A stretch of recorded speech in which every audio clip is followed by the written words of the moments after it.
So before I start, I'd like to acknowledge I'm speaking to you as a member of the University of Minnesota Twin Cities, which is located on traditional, ancestral, and contemporary lands of Indigenous people. The university resides on Dakota land, ceded in the treaties of 1837 and 1851. The university acknowledges this place has a complex and layered history, and this land acknowledgement is one of the ways in which we work to educate the campus and the community about this land and our relationship with it and each other. The University of Minnesota is committed to ongoing efforts to recognize, support, and advocate for American Indian nations and peoples. I would also like to thank Eileen Lagman and James McMaster for kindly inviting me to speak tonight, and to the university units who are sponsoring this event. This presentation tonight is about how we confront the exigencies of care set in the midst of pandemics, displacements, and deaths. How does care involve such seemingly antithetical yet intersecting, interrelated affective and emotional stances such as distance, detachment, and disaffection? Culling from personal accounts and ethnographic fieldwork from the AIDS pandemic in the late 80s and 90s, research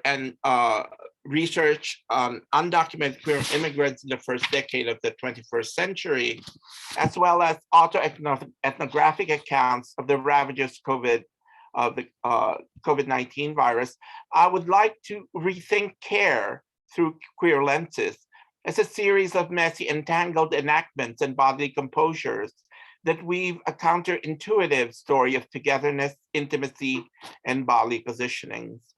This story runs counter to packaged, sentimentalized renderings in various cultural productions and biographical conventions. And this is in order to offer a capacious frame for articulating ambivalences, disorder, and conflicts in care work and care meanings. What happens when the most seemingly binding ties, attachments, and interaction turn out to be based on relative distancing, flows of detachment, partial refusals, and ambivalent disaffection? How can we utilize these clutters of emotions, feelings, and affect around, not in terms, sorry, how do these clutters of emotions, feelings, and affect around care be seen not in terms of logical or rational order, but through a foundation of entanglements, ambivalences, and messy configurations in order to survive the ongoing pandemic? And this part will be very brief towards the end. For years, my research on care has been connected to multiple phases of my personal life as a queer immigrant and other phases of my professional endeavors. First, as an AIDS prevention education worker in two nonprofit organizations that I think, hold on. Yes. So this whole thing about care that we want to talk about is basically based on my as James actually told you in his introduction, I spent more than 10 years in what they call the AIDS service industry, if you will, in the late 80s and 90s at Gay Men's Health Crisis and APICHA, the Asian Pacific Islander Coalition on HIV/AIDS. And part of my work, I will talk more a little bit about my work at APICHA in a few minutes. So in addition to my professional work in AIDS prevention education, I also recognize that as a scholar of queer anthropology and the Filipino diaspora has in fact strengthened, if not amplified, my interest on care. As a queer anthropologist, my focus has been on the various manifestations of care, primarily among queers of color in general and Filipino queer immigrants in particular. In my early publications, I was interested in the problematic academic and popular rendering or discourses around what they call the chain of care paradigm, which is, the chain of women, specifically mothers with children who leave their children to go work in the first world and take care of women in the first world, the global north, so that these women of the global north attain liberation, right? So in many ways, that's the chain, if you will, chain of care. And I wrote a bit about that, and using again the queer framework, and basically looking at how, again, as I've been saying before, how care, the idea of care, can be productively enriched through a queer framework. It was during this time I was looking at popular cultural representations of Filipinos as a nation of maids or as a caring people, which in fact bolstered the mandatory training enforced by the Philippine government for anyone who was planning to work abroad, mostly in service industries, as well as impressions from various media in other countries. I did write about the documentary Paper Dolls, which I'll talk more about later very briefly, which was a documentary about queer care workers, some of whom are trans and some are cisgendered male. So basically in the Philippines, care has become both a celebrated national trait in the Philippines, as well as a racialized, sexualized, and gendered figure, usually as brown or black heterosexual cisgendered women migrating from the global north to the global south. At this juncture, I recognize my intellectual debt to Filipina North American scholars such as Robin Rodriguez, Ana Guevara, Larry Francisco, Ethel Tungohan, and Rosel Pareñas. And my interest, as well as insights, have been enriched by my reading of their work. My interest on care has focused on as I said, on the counterintuitive, the uncomfortable tidal shifts and contingent formations of relationality and sociality that accompany gestures, emotions, and sensorial regimes, as well as institutionalized practices that form the performative scaffoldings, what the mainstream world call care. I have broadly framed care within the broader notions, within the notions of togetherness and relationality. I've always been interested in the way care emerges out of forms of togetherness that are often seen as incohesive and in fact messy. And by messy, I mean a generative form of queer disorder, blurred boundaries and enmeshment that open up and enable alternative queer performances of care. Through the optic of mess, care, I will argue, can be construed as consistently encumbered, never pure, and always already alloyed with seemingly less than heroic intentions, and oftentimes perceived as lacking the expected, or shall we say, normative humanistic orientations of wholesome empathic altruism, or bearing the legible marks of effusive or legitimate caring performance. So my questions have been how the contingencies of togetherness coexist with the messiness of care, particularly among minoritarian subjects, such as undocumented immigrants, Asian migrant workers. Allow me to briefly illustrate with two examples that actually form the body of this talk today, which includes my work at Aperture during my AIDS pandemic and my ongoing ethnographic book project, which actually it's under review now, not ongoing. Hopefully it will end soon. And then with those two examples, I would like to kind of conclude very briefly, and in fact tentatively, with a brief reflection about the COVID-19 pandemic. So to start about the professional AIDS background or example, from 1989 to 2008, as I said before, I was involved in two AIDS service organizations. During my 5-year stint with Aperture, where I worked before I went back to academia, I administered a program that focused on HIV prevention and general health education for Asian migrant women who worked as maids and nannies in New York City. It was run by peer educators, that is, Filipino and South Asian women who worked in similar capacities and who informally had group or one-to-one consultation or educational sessions with these women who are in the same occupation. So one thing that struck me one time, especially with this particular program that I administered, was a time when I had this conversation with a head peer educator named Martha, who once asked me for money to help defray their expenses, the peer educators' expenses in several nightclubs and bars. I was perplexed and told her we could not use state or federal money for that. And but although there was a pool of donation money that we could possibly use, but before I agreed to this, I had to ask her why she chose those sites to talk to other Asian maids and nannies. She said it was practical to be outside their places of work, which are mostly upper class condo apartments and brownstones owned by very, very rich employers. She said the women felt comfortable in talking to her, with talking to her in these outside setting.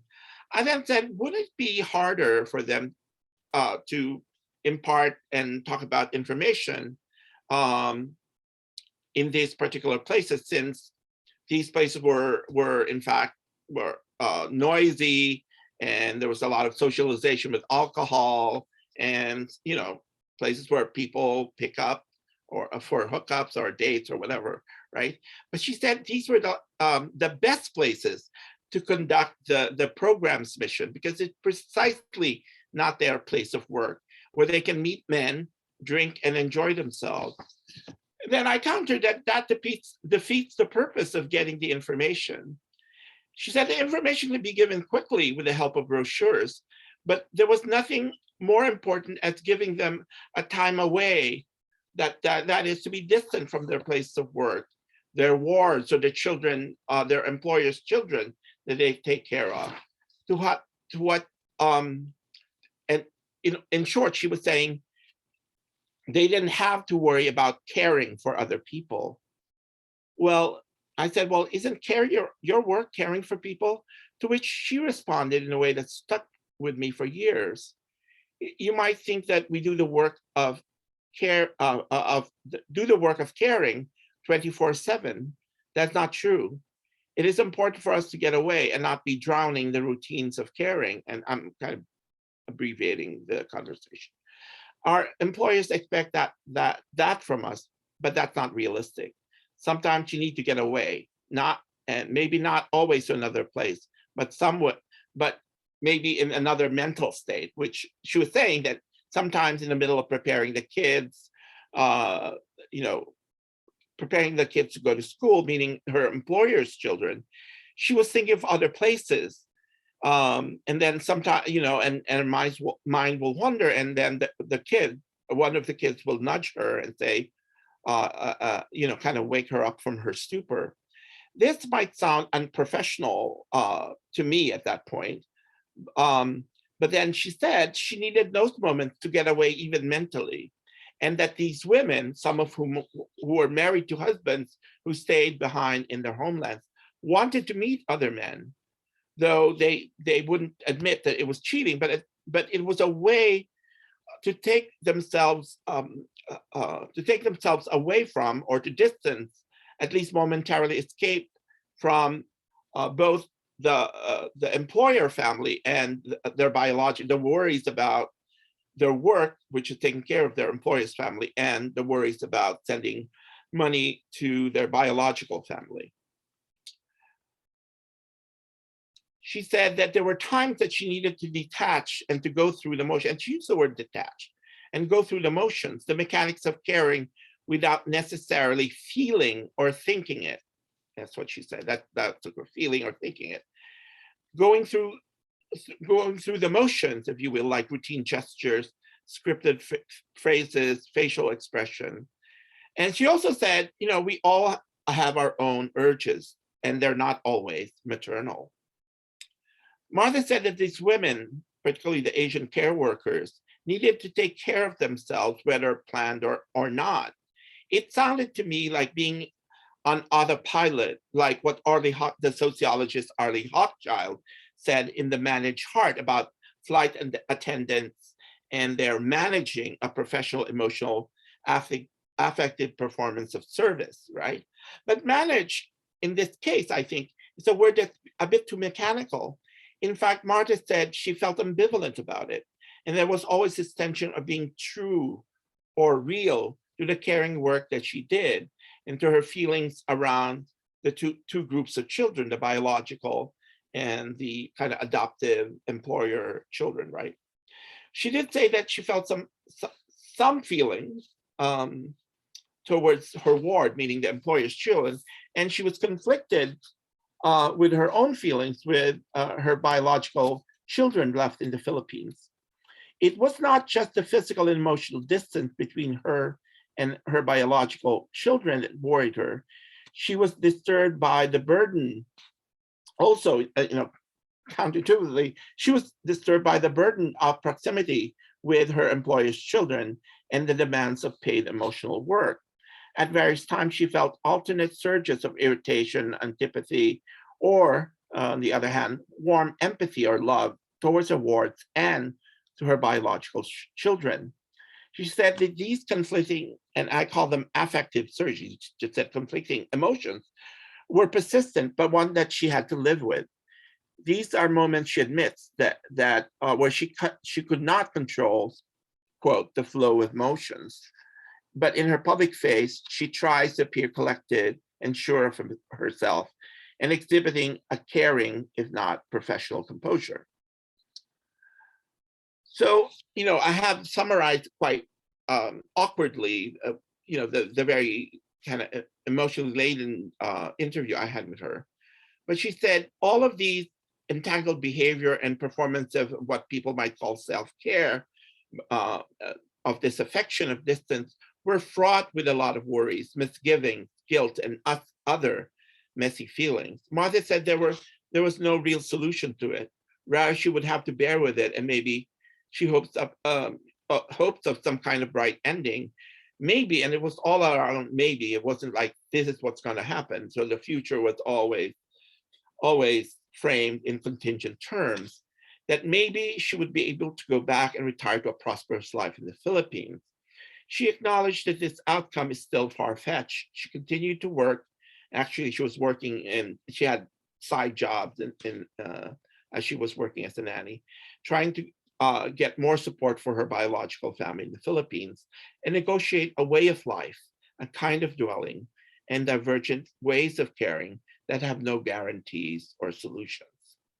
Martha's words got me to thinking. She reminded me of my first written work about care, which I said earlier, which was through a reading of Paper Dolls, the documentary about Filipino queer care workers in Israel, queer and trans care workers in Israel, Jerusalem.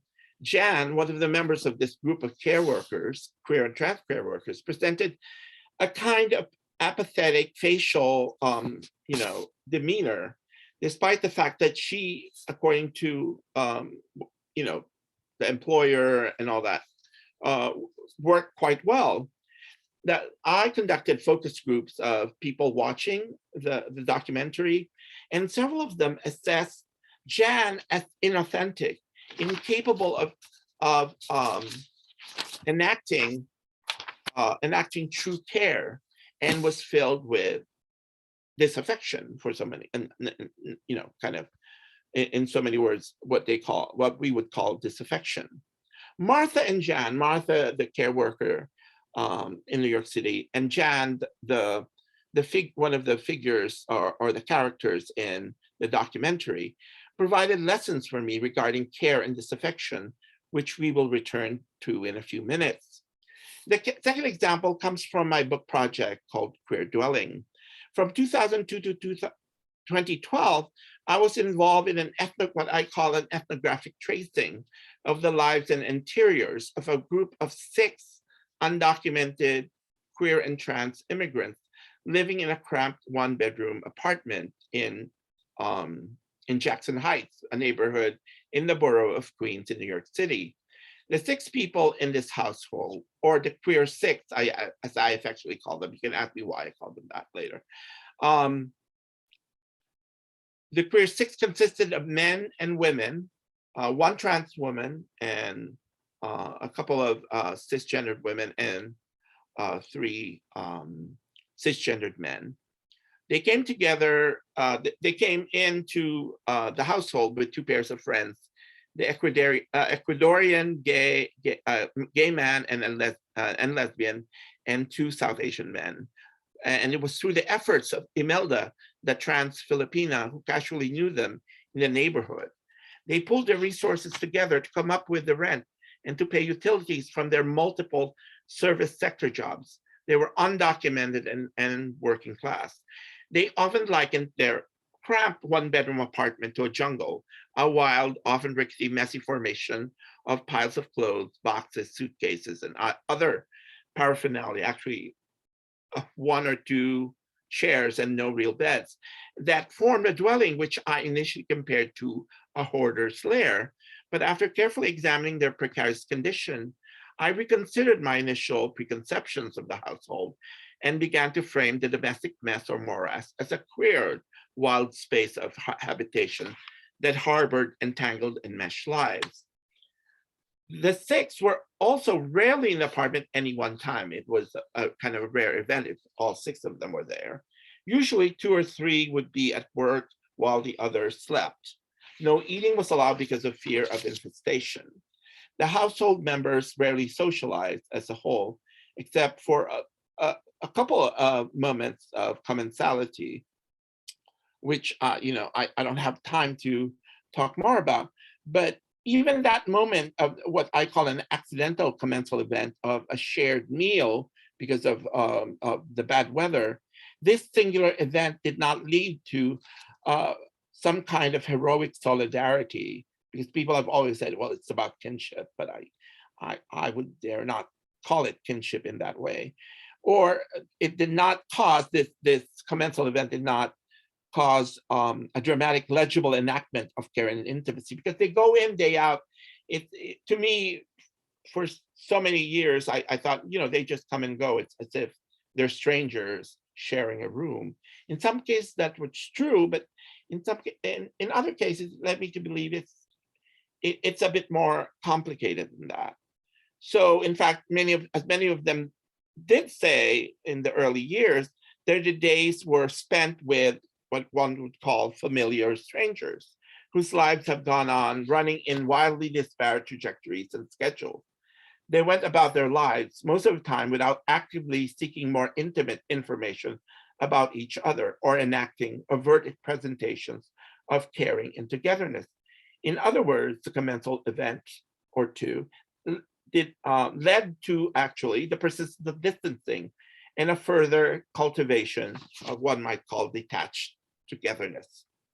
I began to appreciate the various ways in which queer six navigated the morass of their physical surroundings and their forced proximities by staying quiet, I mean, literally quiet, inside their apartment, because there was always someone sleeping at any time of the day because they had night shifts and all that, and as well as tempering or curtailing any emerging desire for another household member. And they talked about, having crushes, but, things that they basically curtail and stop, because they knew that would create some kind of tension, right?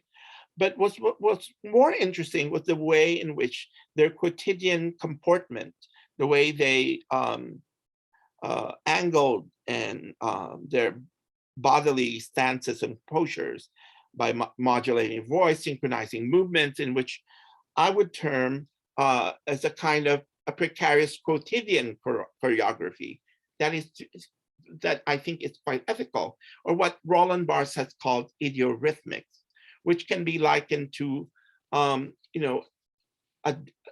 daily dance, or a dance of dailiness, or a set of embodied habitual body movements across a shared circumscribed limited space. Again, it was all about, because there are all these possessions that it wasn't orderly, as I said before, but it was to maintain that disorder by not cleaning it up, but maintaining a kind of oftentimes fleeting, if not accident prone, piles of clothes that might topple over. But in their daily lives, they always were, they've grown to inhabit that space using what I think is a kind of ethical distancing, which we'll talk more about. Taking these two cases or examples, both, I believe, illustrate a queer form of care that involves what is a queer form of care that is particular to minoritarian subjects, such as the queer sick. The queer sick, Martha, and other migrant care workers, I dare say, and I would argue, are not quite, and actually are not liberal sovereign subjects who are able to tidily encode the terms of their collective existence. This is where I want to exfoliate their predicaments around caring and togetherness, which revolve again with these three intersecting, interrelated affective stances of distance, detachment, and disaffection. Distance, particularly in the social sciences, has been geographers, for instance, anthropologists, sociologists, have been quite interested in the ways in which sociality, relationships, can be marked by measurable layers or circles of relative proximity or distance.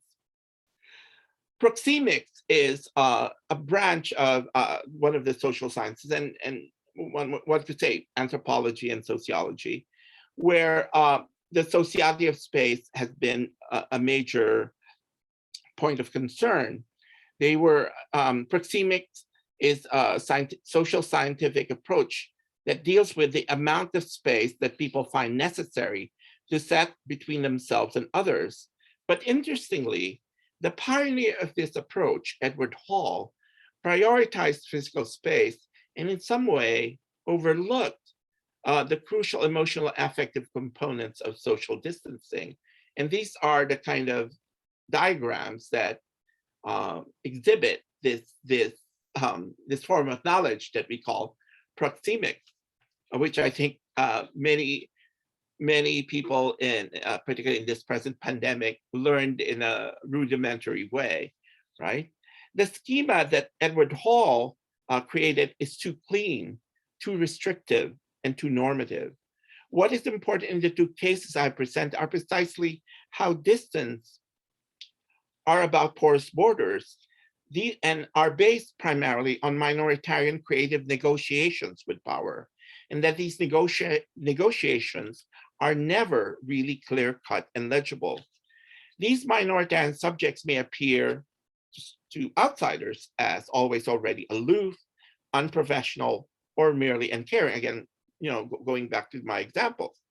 At the same time, in Kantian aesthetic terms and within the framework of Western modernity, distance is seen in positive terms as a desirable form of cultivated stance or distance that promotes cosmopolitanism, much like the flaneur, and the educated, discriminating art critic eye. But minoritarian subjects like Queer Six and Martha, for example, cultivate these stances out of the need for survival.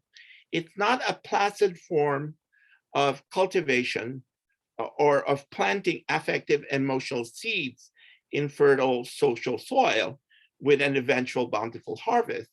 Rather, the cultivation of minoritarian distancing practices has actually have different itineraries and teloi. It is more of a slash and burn type of ethical growth and cultivation, where daily violences, dangers, grits, and grime provide the impetus or fuel for these forms of emotional, affective, and physical stances, but do not always have an assured ending. In many cases, the harvest of the fruits of their labor may actually never happen. Therefore, care in this case is not about an all-embracing intimacy, but rather about relative distancing or an incomplete, partial, if not fragile form of togetherness, disaffection, disaffection and detachment. That is, in the examples between the apartment housemates and between care workers and their wards, right? Most researchers on care labor migration are unfortunately tied to this normative idea of care that's always already legibly empathetic, proximal, and intimate. And actually, I was in a conference where they said there's no way you should talk about disaffection. Sorry.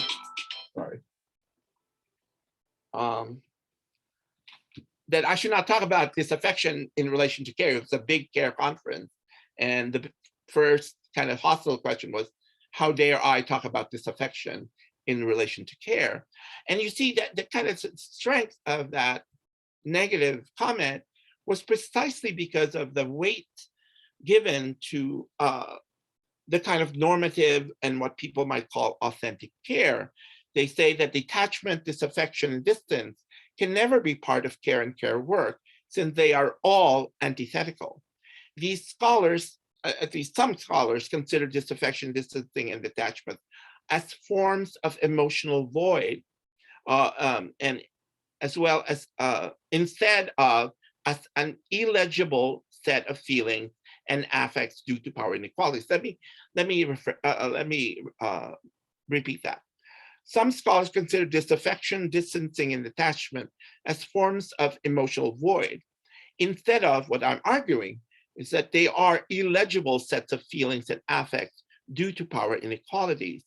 But as feminists, but I take heart that there are feminists such as Arlie Hochschild, Joan Tronto, and more recently Maria Puig de la Bella Casa have pointed out that care is a broad set of enactments that include stances that are not easily readable, at least with normative lenses, as effusive caring. In her book, Matters of Care, Puig de la Bella Casa conducts a capacious mapping of care that involves skillful navigation between emotional connections and disconnections, and a performative withholding of legible emotional displays. Sorry. So she writes, but Puig de la Casa writes, care is not about fusion. It can be about distance. It doesn't mean that to care should be a moral obligation in all situations, practices, or decisions.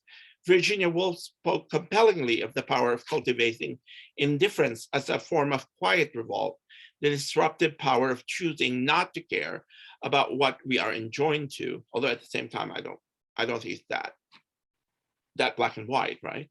It does mean, however, that for the interdependent beings in more than human entanglements, there has to be some form of care going on somewhere in the substrate of the world, which is true, for living to be possible. And this is one way of looking at relations, not only one, right? So in her recent book about 19th century American literature, focusing on Asian migrant experiences, Sina Yao, in her book, Disaffected, reiterated my own conviction that disaffection among minority subjects is not just an idiosyncratic avoidance or turning away from undesirable situations or states of being. Rather, disaffection, distance, detachment among minority subjects involve gendered, sexualized, and racialized sets of bodily composures that are either seen as illegible or starkly exotic, like the stereotypical idea of the Asian as always already inscrutable, detached, and unfeeling. Following Puig de la Bella Casa, Yao, and other feminist scholars, I suggest that relative distancing, detachment, and disaffection are vital parts of queer forms of caring that enable minoritarian subjects like the queer, six, and martyrs to survive and move away from the traps of normative forms of dwelling. To reaffirm what I argued at the beginning, these minoritarian subjects dwell in a queer form of care that is never unalloyed, but always infused, if not funked up, by seemingly contradictory interests, trajectories, and goals. Instead of an atopic, borderless site where blurry demarcations prevent a normative sense of togetherness and the caring individual self, the queer six, Martha, and other care workers and undocumented immigrants are in a continuous struggle to recognize the constant building up and unraveling of lines between private and public spaces, which are always fragile and fleeting, oftentimes ending in failure. The Queer Six apartment, the lives of Asian migrant care workers, especially during nights out, especially during disaffective moments, offer a temporary fleeting refuge that is not based on a bourgeois notion of a room of one's own, but on shifting enactments of caring, disaffection, enactments of caring and disaffection, of proximity and distance, of estrangement and intimacy. This is the core of what I'm trying to offer here. I submit that caring, albeit in alternative queer formations, among minoritarian sites of placelessness like the cramped apartment,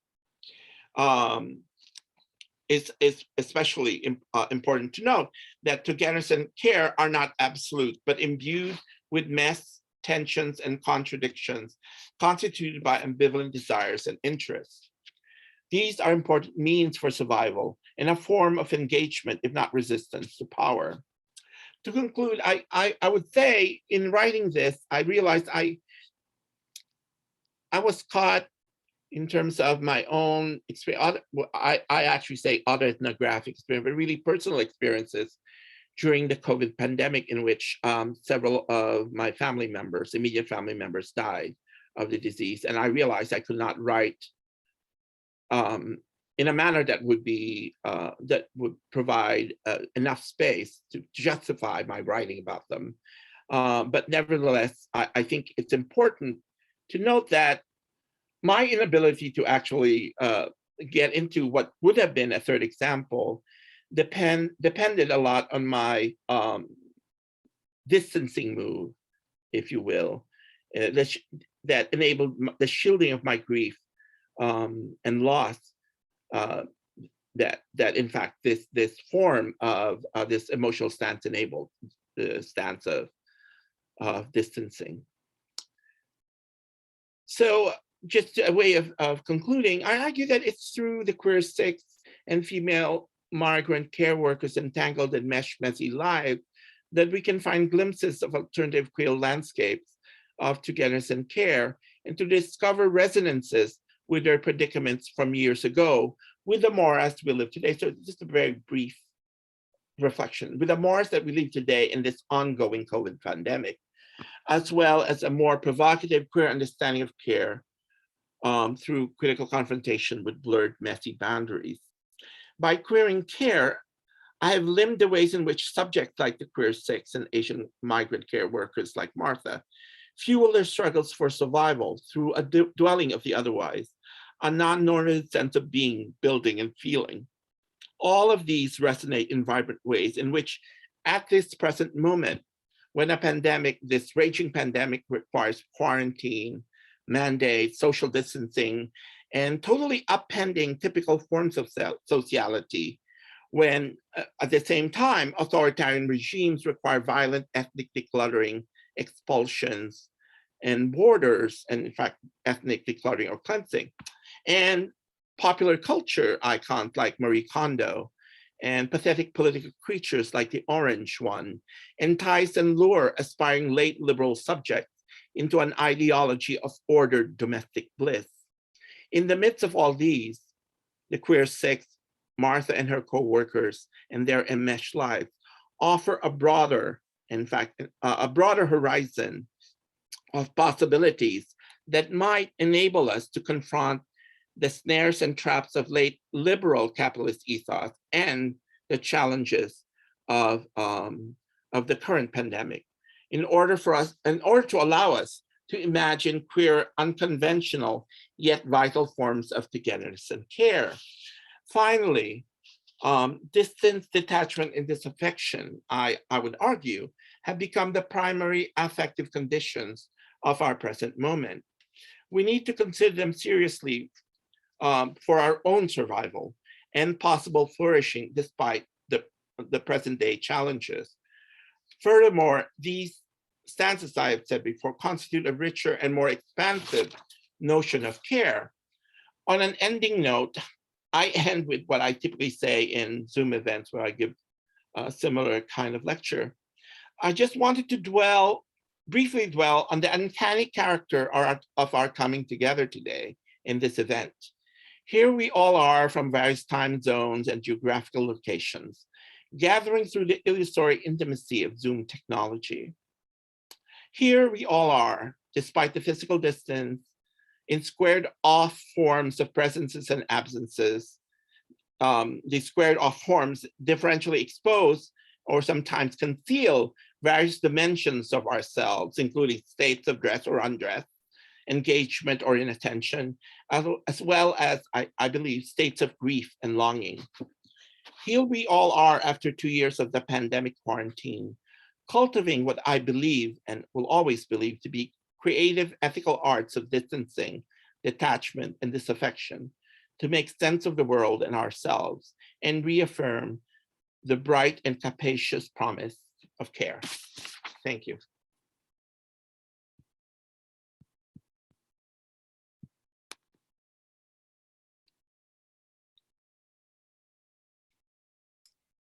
Okay, Martin, thank you so much for that talk. So we have, I guess, about 45 minutes or so for questions, and we can see how things go. So if folks would like to either put questions in the chat or maybe raise a hand, and we can maybe address questions in that order. And so myself and James will kind of moderate the Q&A. So we have one raised hand, so I'll let you go first.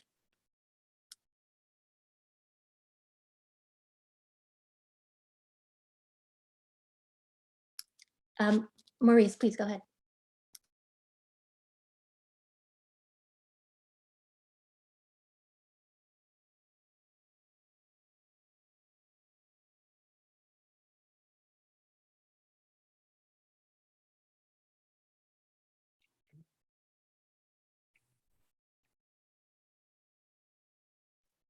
Excellent, thank you. Okay, that worked.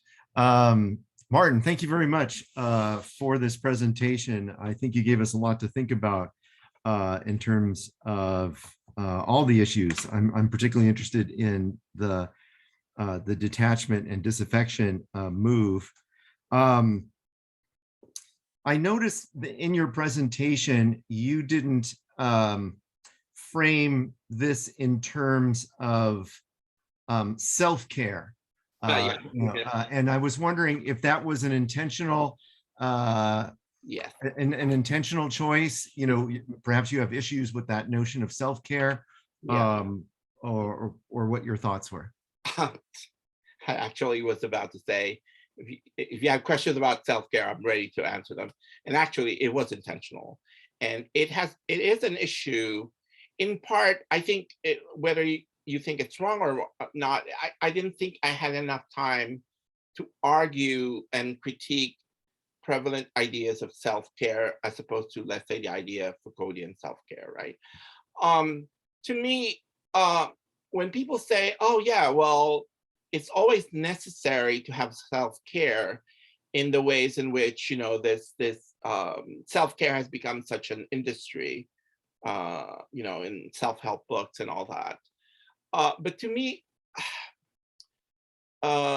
self-care, which I'm not dismissing, I'm just saying that because I used the word self-care in another talk, that I was asked whether I was actually advocating for that kind of commodified idea of self-care, when in fact it's, to me, it's self-care is a kind of momentary refuge, right? This moment of collecting oneself and all that. And at the same time, a cultivation in the Foucauldian terms of an ethical stance. So that distancing, I mean, it goes back to my idea of distancing is, because people always immediately see it in negative terms. I think it's an ethical cultivation of self-care, if one were to be more specific about it. That distancing is a way to create viable ways of living, of surviving, right? the idea that Martha could go to a nightclub, desire other men, you know, even if she's married, right? These kinds of seemingly non-normative behavior or unexpected behavior of care workers. Instead of just saying, oh, you need a vacation, or you need massage, or you need these kind of commodified services, which I think takes away from the struggle of people to, you know, kind of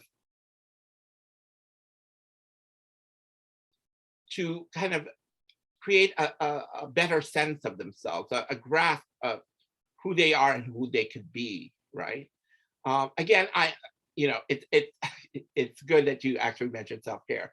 I'm not dismissing that. I'm just saying I didn't think I have enough time to kind of argue against, but it's a particular kind of self-care that I think is not selfish. You know, the idea, you know, in popular culture, I just taught a section on, you know, self-care literature and self-care shows.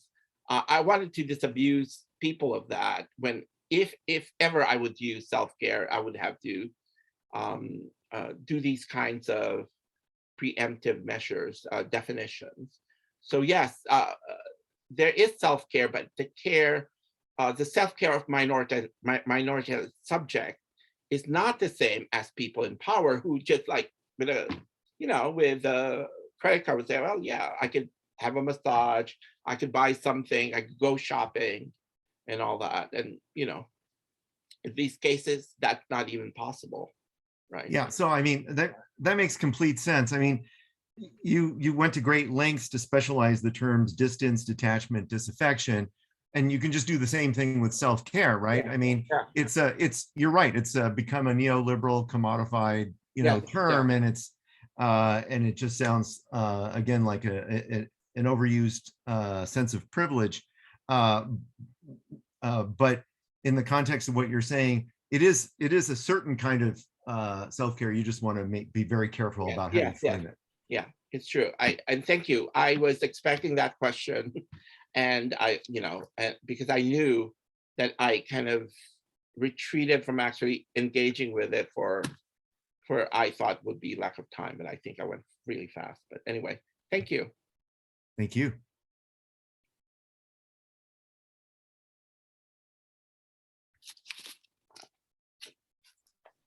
Okay. Any other questions, either in the chat or by raising hands?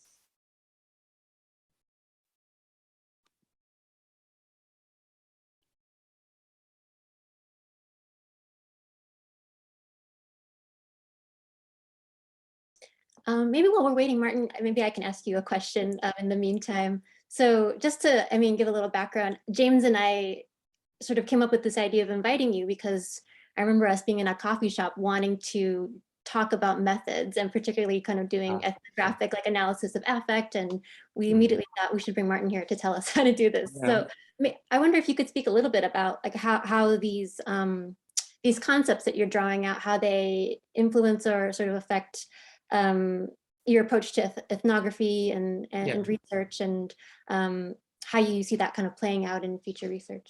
Yeah, I do. I don't think it was ever really intentional to do prolonged field work, but the kind of field work I do is more kind of not in this kind of, you know, every month I'll have to do X number of interviews. I kind of choose not to focus too much on interviews, but kind of immersing myself in the atmosphere and the tones and, you know, kind of climate, the ecologies of the people I'm working with, even if they don't speak. And actually, this next book is full of these.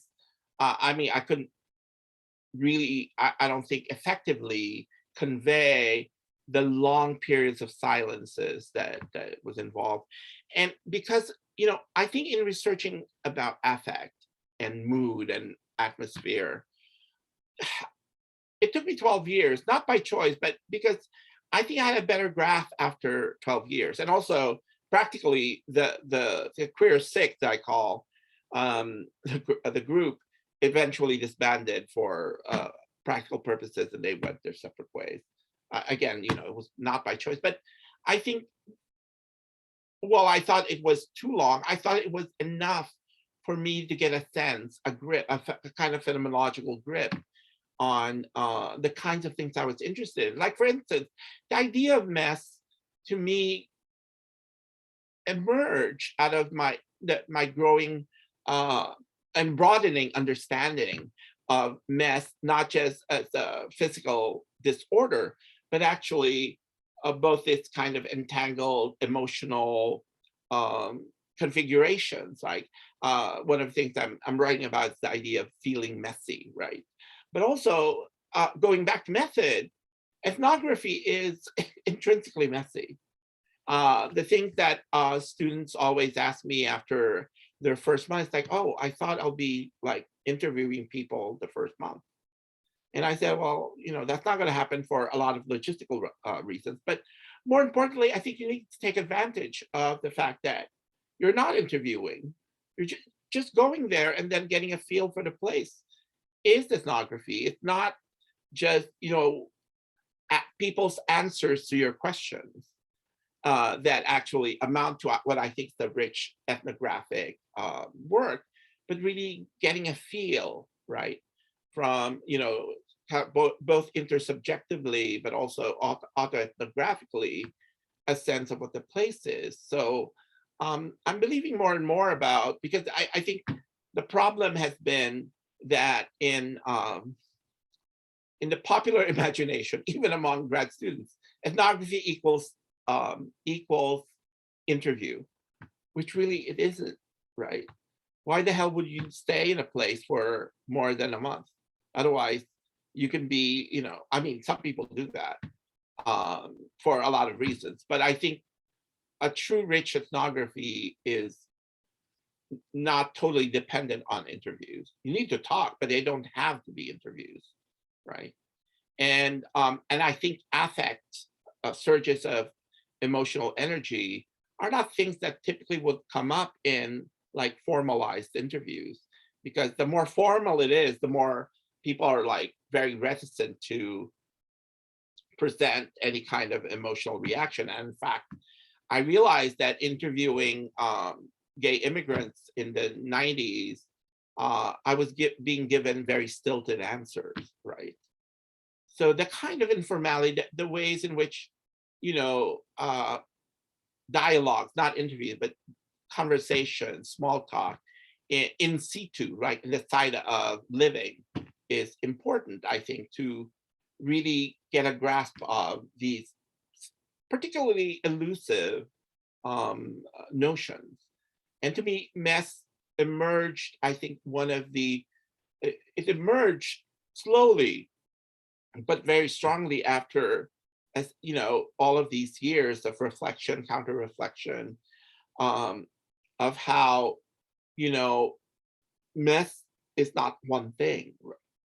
And in fact, that's where I I had that aha moment where I said, oh yeah, it's not about hoarders. It's because hoarders, I've talked about this before, lifestyle, it's not as if I'm doing a lifestyle documentary on how to clean your home, but really what does it mean to have order and disorder in the home, for instance? Let's put it that way. Again, so at the last part of my talk, I'm talking about the political uses of the idiom of cleansing and decluttering, and in many ways in recent years, they're part of fascist idioms, right? The cleansing of things that are dirty, people who are dirty and criminals, right? But how does that relate to the idea of the everyday domestic scenes? To me, gain traction more and more. And to some extent, I don't know whether I should be thankful. Things crystallized more and more when Trump was elected. So, and that was not intentional. I was thinking of the ways in which things intersect in like counterintuitive ways. Like what does Trump have to do with these undocumented immigrants who actually I last met in 2012, right? Long before Trump. But I think things on various scales intersect in ways that are productive and worthy of reflecting on. If you're not, and again, I'm not suggesting that people do this long-term field work, which again, I did not intend. I think there should be an openness to things, especially in the long term. I think one of the important things with ethnography is you should be able to change your mind even after you've written it, right? Sorry, that was a long, meandering answer. Thank you. James, you want to go ahead with your question? Yeah, sure. Thanks, Martin. This was really, really great. I learned a lot. My two questions are fairly simple, I think. One is that you used the phrase during your talk, accidental commensality, I think, or the accidentally commensal. And I wonder if you could say more about that and maybe how that facilitates a turn away from kinship. And then my second question is basically just about your title and the terms that appear throughout the talk, obviously. I wonder if you could give us like a crystallized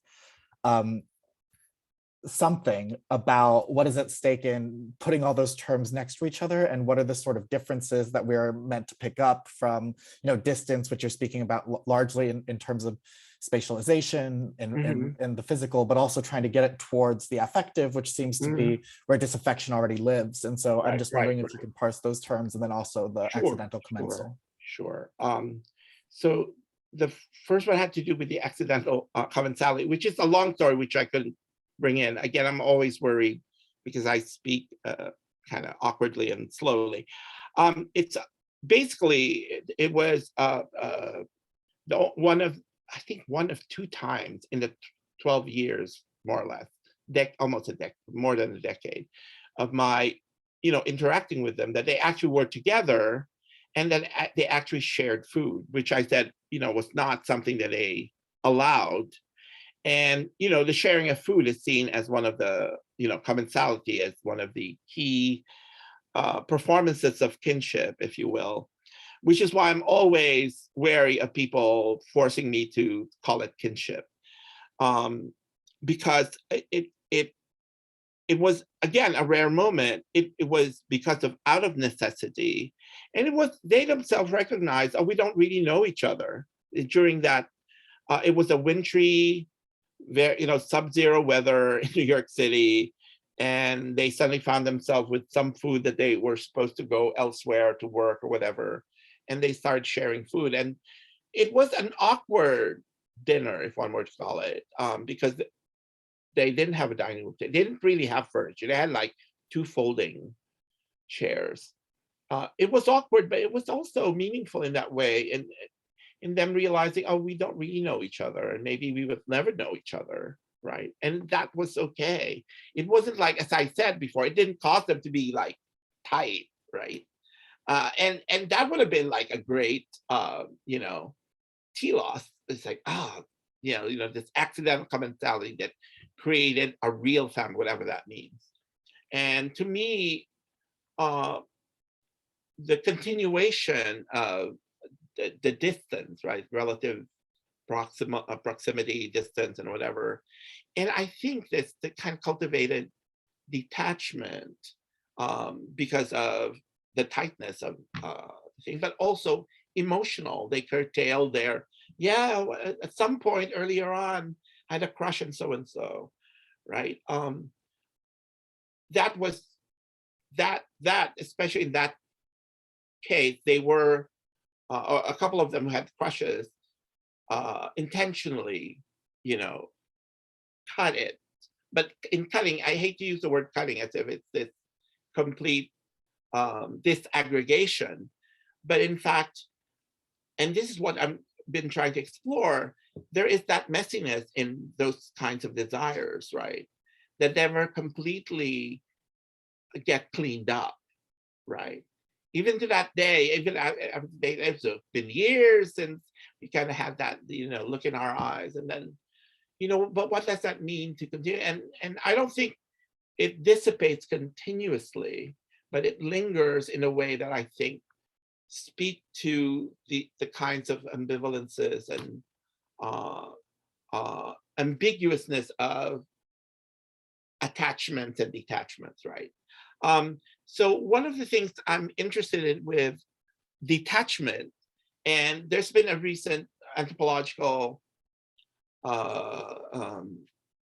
discussion, a roundtable is, no, it's an anthology on detachment. And one of their arguments really is about detachment as a true form of sociality, not its end, not its kind of discard or something outside sociality, but within sociality itself, right?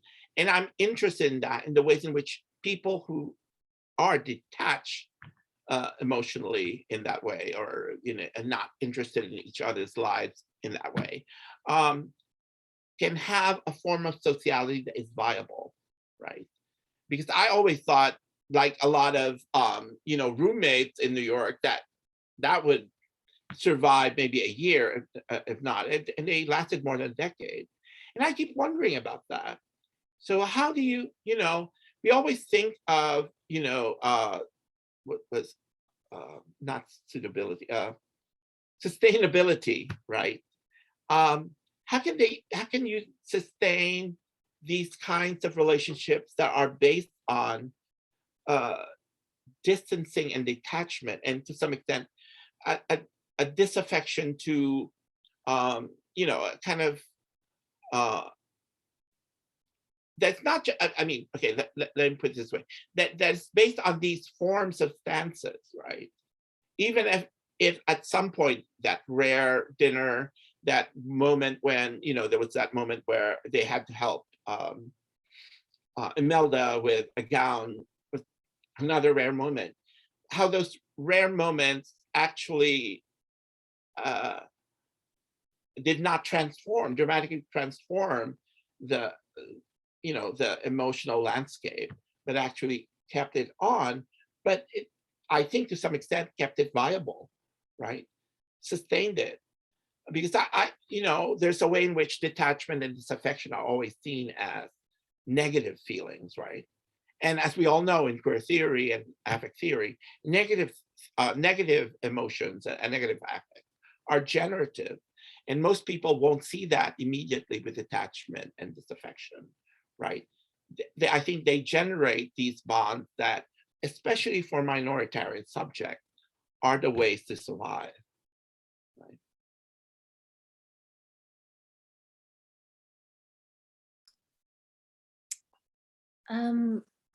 Damien, please go ahead, and I will see if we can unmute you. Is that an issue that's happening? I think So folks. there's a question about the book. I'm sorry. Hi, Martin. Hi. Hi, everyone. Thank you for your talk. It's amazing. Thank you, Damian. So wonderful. I'm not sure I have a question. I just wanted to engage your work because, there are questions that I've been thinking a lot about, and I'm interested, I think we took different approaches where I ended up succumbing to the kinship part when I was writing about undocumented migrants in detention, and they have these moments of the hunger strikes, and it's like, what do we make of these kind of like loose alliances? They're not communities. It's not like an organization, right? But there's like kind of like you said, like these questions about what is compelling these kind of loose relationalities, right? That are not permanent and are not stable, but come together in particular moments, right?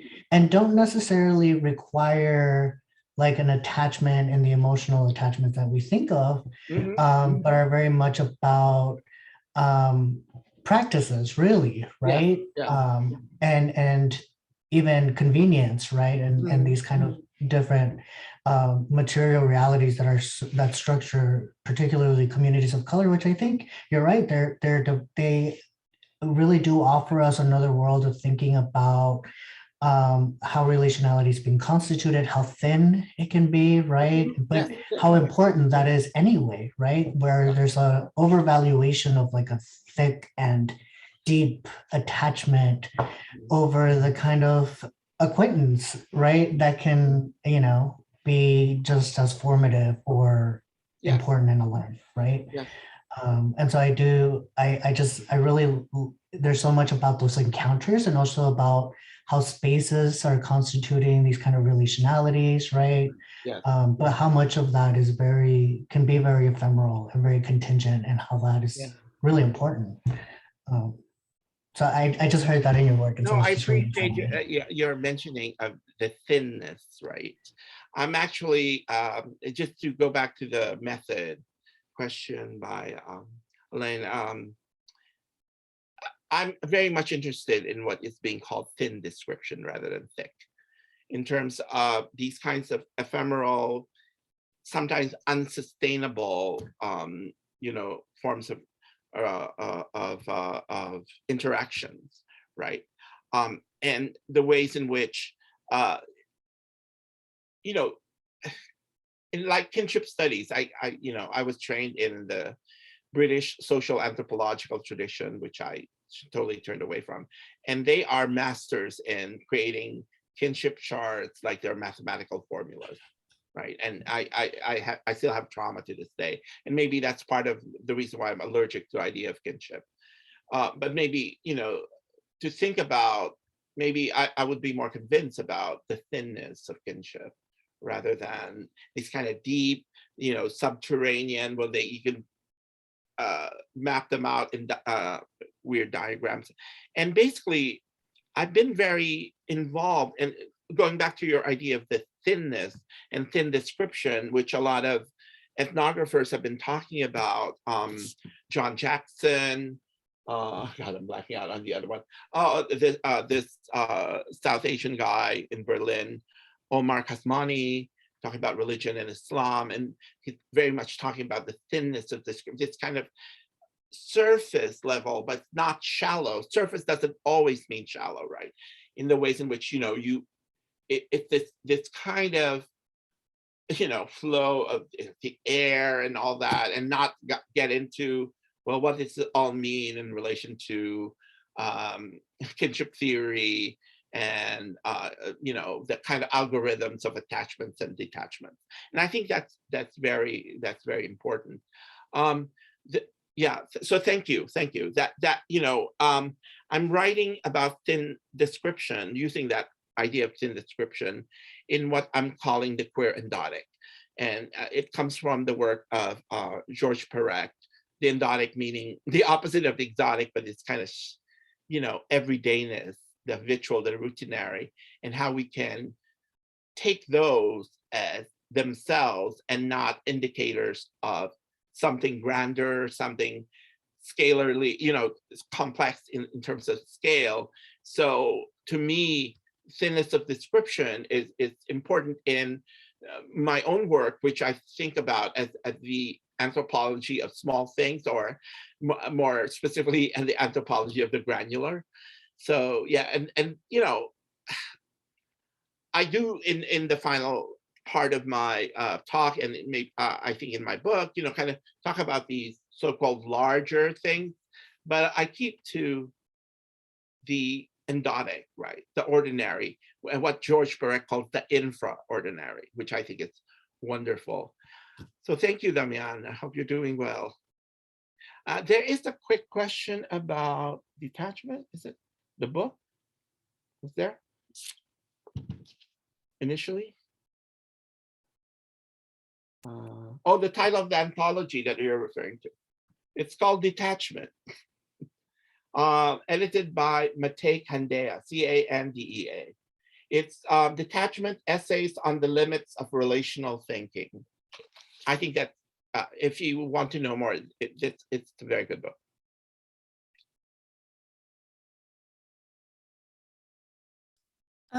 Okay, we have I guess we have time for a couple more questions, and then we do have one in the chat, which I can read, although I'm a terrible reader, so I will try. It says, Martin, thank you for your lovely talk. Perhaps this has already been covered a bit, but your discussion of affect and distance makes me think about situations in which migrant and diasporic figures negotiate affect from great distances due to a lack of mobility. For example, I'm thinking about undocumented folks living in the US who can't attend funerals at home or see their loved ones because they're stuck in the States. So there's a scene at the end of Vargas's documentary Documented where he cries while seeing his mother for the first time via Skype after years of not being able to see her because of his being undocumented. So Right. I'm curious how you're thinking about affect and distance in terms of immobility, as well as forms of feeling felt across great distances. Yeah. It actually, I mean, that was going to be part of my, actually it's kind of part of the coda in the book. And actually, it was the part that I omitted in this talk. It's because the members of my family who died the past year, and actually my brother's first death anniversary is next month, April 7th, and I was not able to attend and go home to the Philippines. And I'm thinking about these kinds of situations, right, of undocumented immigrant, or even before COVID. I mean, the undocumented immigrants, of course, the immobility of undocumented immigrants is there before COVID, before Trump, and all that. But I'm thinking of the ways in which technology creates. I don't think they assuage the idea of longing, the emotions of longing, despair, and loss, but they create new, shall we say, assemblage of emotions, especially since my colleague, compatriot, Alan Isaac's new book called Filipino Time, the final chapter is about what they call Zoom wakes. So you can pay to have cameras in the memorial, what do you call those places where they have those wakes? I think memorial, I don't know what they're called. But anyway, funeral parlors, yeah, funeral parlors. And so it now has become, a trend, if you will, and a practice, especially with COVID, but more especially with a lot of undocumented folks, or even documented ones who don't have the resources. Well, what does it mean to have these kinds of the sense of loss? Are they the same as being there, as opposed to have this kind of visual proximity versus the, the conditions are presented by Zoom event? And I'm talking about the ways in which we are here together. So I guess one of the substrate, if you will, or the enduring undercurrent of my work is questioning the idea of togetherness, right? What is this togetherness that we talk about? Is it different when you're there face to face as opposed to, let's say, miles apart, right? That's immobility, particularly in this age of tech. I mean, I'm asking a question. I don't think I have the right answers, but what I'm saying is these new forms of technology are also enabling new forms of affective engagements that have become regular and not a rare thing, right? And so I'm thinking of both time, right? Because the time is always out of sync, right? Because of global temporal, what do you call it? Dysynchrony, or whatever you want to call it. But at the same time, I'm thinking of physical space when you talk about favorable utopic spaces versus spaces of failure and doom like dystopia. I'm interested, I'm writing about it, this notion of atopia, kind of placelessness, right? That is often seen as a space of uninhabitable place, right? Or space, meaning it's not fit for habitation. But I'm thinking of the ways in which both the apartment I'm talking about, the conditions under which these minoritarian subjects find themselves, not so much, either utopia and dystopia, but rather this atopic. I'm sorry about my pronunciation. Atopic places, right? That are not necessarily always physical spaces, but conditions under which dwelling, and I would argue, dwelling is possible rather than impossible. That it doesn't always have to be, the ends of the pendulum.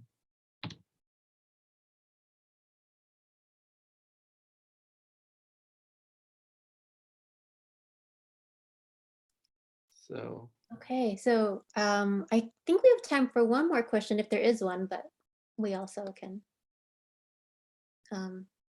end early. Oh, there is one more. So please go ahead. Hi. I really enjoyed the talk. Thank you. I was sort of thinking about what you were talking about in terms of those relationships that were sustained for longer than we might expect. Like you mentioned, you know, that a roommate relationship would be sustained. And I was just thinking about, I teach the intro LGBTQIA plus course, and we talk a lot about like queer family or found family, right? And people have this concept. And I was just kind of thinking about how we tend to treat that as like, these are like friends, but better, basically, even though that's not our model of most families, right? When we talk about families, everybody's like, you know, those are complicated, and they are largely like not completely like I love my family, but there's a lot of obligation in there. And you mentioned the care workers needing to get specifically some of the women in the care chain needing to just get away from these children that they have to take care of all the time. And sometimes they're in a position where they're like, I'm with the kids, but I need to not be there. Yes, exactly. And Mentally, the thing it's a different position, but I think lots of people who are biologically related to the kids feel that way too. Oh, yes. You know, like fact, we just I don't think I made it clear that in no, fact, they also know with like their phone calls from their kids in the Philippines, and they sometimes won't answer them. Right. Okay. Yeah. Yeah, and you're right. Precisely. It's not just because they're not their biological children, but it's the weight and the burden of obligation. Right. And so I kind of like, and then when we talk about obligation, we talk about it as if it's only a negative thing. Right. When in fact it is this building block of relationships. And so this is just kind of making me think about, I really appreciate how you're making me think more about what it really means to have a chosen family, or what a chosen family looks like. And the importance of some of those like long-term relationships. And that also kind of, I'm a sociologist, and that makes me wonder about weak ties. Right. And sort of the persistence of weak ties, maybe over long periods of time. How common maybe is that actually? Because we don't tend, when we think about weak ties, we don't tend to think of them as having longevity. But now that I think about it, I don't know why not. There are many people I know a little bit for a long time. Yes, I think you're really right. I think the kind of turning away, or the dismissal, I think kind of relative dismissal of these acquaintance, kind of thin attachments is, I think, I'm not saying it's the trend, but I think people now more and more are thinking about that, because thinness doesn't always mean negative, right? And it's not what's this impoverished sociality, right?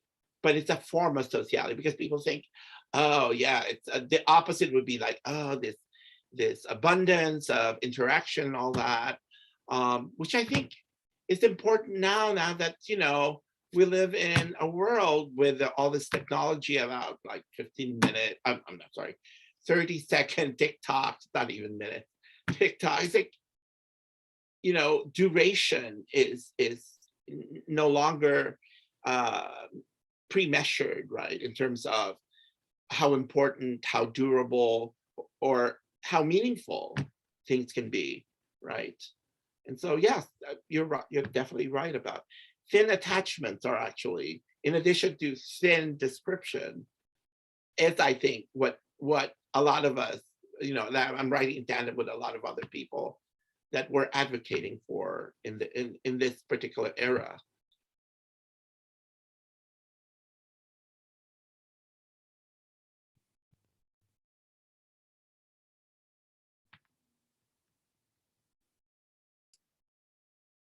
Okay. I think, well, we have like a couple more minutes, so we could squeeze one more in, or Martin, we could let you go because you've been working real hard for a while. So. Please, no, I'm totally fine.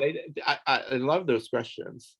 They actually made me realized a lot, that critique about self-care, thin attachment, like really, it's fascinating. I mean, I think the value for me here is not just, I love seeing you guys even through Zoom because I've been isolated in many ways, but seeing, ideas gestating and how people get it in that way, in moments like this, that I think is an enriching moment. It's an opportunity that I really appreciate. So I'm all for that. I can, take any questions. Okay, I'll give us a few more seconds in case there's an extra hand. Otherwise, we can. Okay. And there is one more. Yep. Go ahead, please. Martin, just to follow up on your last question, it seems like you take a very kind of healthy, balanced approach in this notion of us needing thin relationships, very much so. It seems like it's a nice counterbalance against all the arguments for very thick relationality, as you as you mentioned earlier. But it also, I mean, but we don't want the pendulum to swing too far, right? We need both the thick and the thin relationships. In fact, in some ways, having some thick relationships opens up some space for us emotionally to have the thin ones too. Right. Yeah, you're right. I don't think it should be an either or. I think the turn to thin description is not so much to move out of thick description, but to kind of complicate. I mean, it's not the opposite of, but they I think enrich each other's each approach, because otherwise then what is thick in relation to what, right? Yeah. What is the thickness in relation to, so I think it is important to,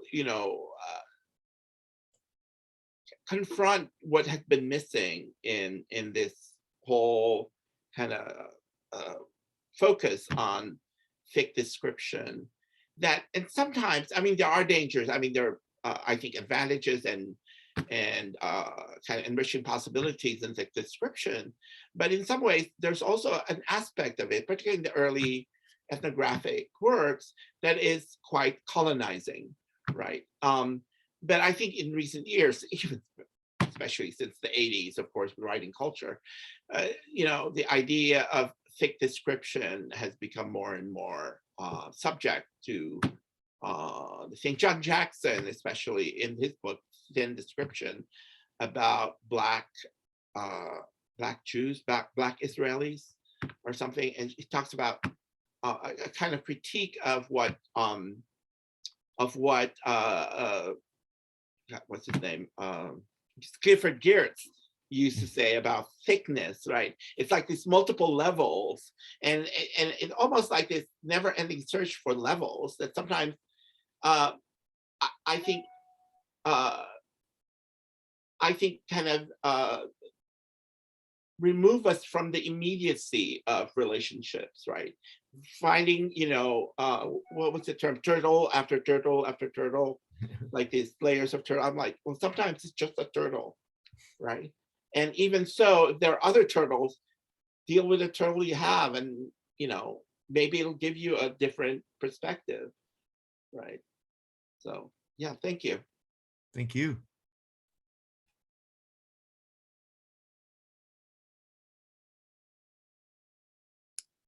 Okay, I think we are officially almost at time, so I will end this here. But Martin, is such a joy and pleasure to have you talk with us. And I know this event has been 2 years in the making for us to come here, so we're just so thrilled. And always, I mean, just a joy to hear the way that you're thinking about the scope of your work altogether at this point, and just a great talk. So thank you again for your time. Thank you so much. Thank you all. And thanks for everyone for joining. Thanks to the co-sponsors. Thanks to James for organizing this. Thank you both. Yes, it was wonderful. But hopefully we'll see each other face to face real soon. Yeah. Take care of yourselves. Bye-bye. Bye, everyone. Thank you.